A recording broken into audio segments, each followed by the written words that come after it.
नमस्कार मैत्रिणींनो. तर आज आपण बनवणार आहोत संध्याकाळच्या नाश्त्यासाठी इव्हिनिंग स्नॅक्स म्हणून इथे बटाट्यापासून इथे आपण संध्याकाळचं स्नॅक्स बनवणार आहोत. वरून कुरकुरीत आणि आतून मऊ असं हा बटाट्याच्या अशा स्टिक आपण आज बनवणार आहोत. तर त्यासाठी इथे मी मीडियम साईजचे 3 बटाटे उकडून घेतलेले आहेत.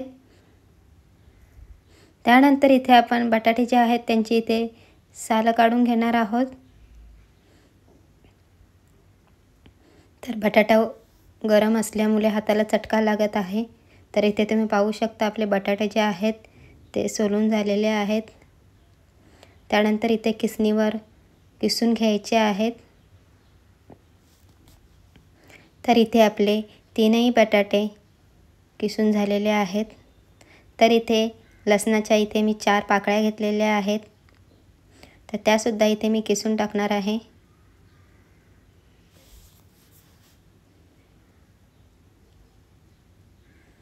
तर लसूण टाकल्यामुळे चांगला असा फ्लेवर येतो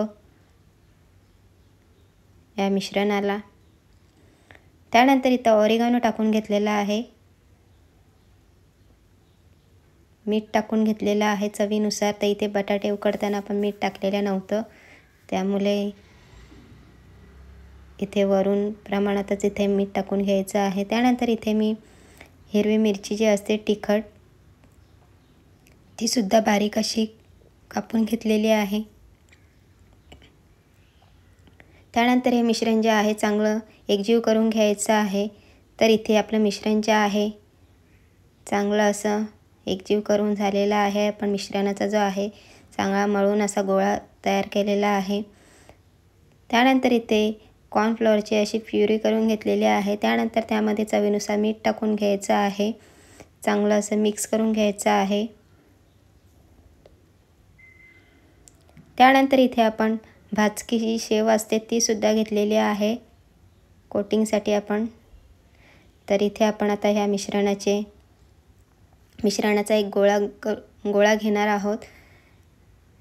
त्यानंतर त्याला असा लांबसर असा आकार देणार आहोत. स्टिकसारखा आकार द्यायचा आहे. तर तुम्ही इथे पाहू शकता मी कसा आकार दिलेला आहे. तर इथे आपली स्टिक जी आहे ती इथे रेडी झालेली आहे. त्यानंतर आपण जी कॉर्नफ्लॉवरची जी प्युरी केलेली होती त्यामध्ये हे स्टिक जे आहे ती डीप करून घ्यायचे आहे. त्यानंतर इथे आपण भाजकी शेव जी होती त्यामध्ये घोळून घ्यायचे आहे या स्टिकला. तर इथे शेव जी आहे चांगली अशी बारीक करून घ्यायची आहे जेणेकरून स्टिकला व्यवस्थित लागली जाईल. अशा पद्धतीने आपण स्टिक जी आहे चांगली अशी घोळून घेतलेली आहे. तर इथे तुम्ही पाहू शकता स्टिक जी आहे व्यवस्थित अशी घोळून घेतलेली आहे शेवेमध्ये. तर अशाच पद्धतीने मी दुसरी सुद्धा स्टिक रेडी करून घेणार आहे.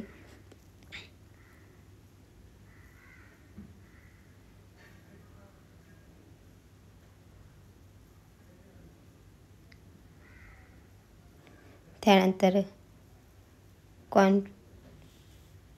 कॉर्नफ्लॉवरच्या प्युरीमध्ये डीप करून घेणार आहे आणि पुन्हा एकदा शेवेमध्ये डीप करून घेणार आहे, घोळवून घेणार आहे.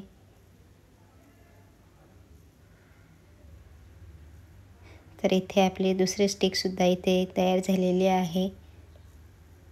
तर अशा पद्धतीने आपण सर्व स्टिक अशा तयार करून घेणार आहोत. तर लहान मुलं जी आहेत ती आवडीने अशा स्टिक खातील.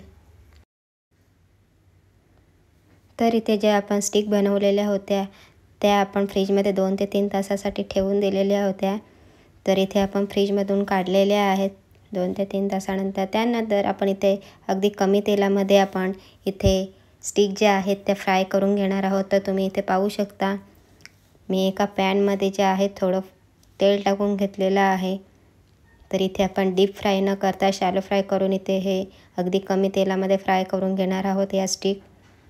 त्यानंतर इथे स्टिक ज्या आहेत त्या तेलामध्ये आता मी टाकलेल्या आहेत.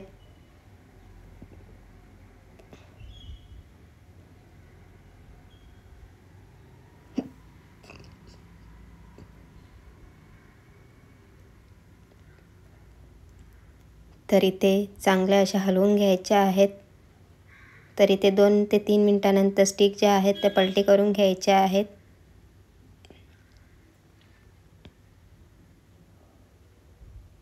तर इथे अगदी कमी तेलामध्ये हेल्दी असं हे लहान मुलांना खाण्यासाठी तुम्ही संध्याकाळचं स्नॅक्स म्हणून तुम्ही देऊ शकता. चवीला तर खूपच छान लागतात या स्टिक. आणि त्यामध्ये आपण ऑरिगॅनो टाकल्यामुळे त्याचा जो फ्लेवर आहे तो तर मुलांना खूपच आवडेल. तर इथे तुम्ही पाहू शकता आपल्या स्टिक ज्या आहेत त्या फ्राय करून झालेल्या आहेत. अगदी कुरकुरीत अशा झालेल्या आहेत. तर तुम्हीसुद्धा लहान मुलं तुमच्या घरात असतील तर अशा स्टिक तुम्ही बनवून देऊ शकता बटाट्यापासून बनवून. तर इथे आपल्या स्टिक ज्या आहेत त्या तुम्ही पाहू शकता किती कुरकुरीत झाल्या असतील. तर दिसायलासुद्धा खूप छान, किंवा पाहुणे जरी तुमच्या घरी आले असतील तर तुम्ही अशा स्टिक बनवून द्या, पाहुण्यांना खूप आवडतील. बाय.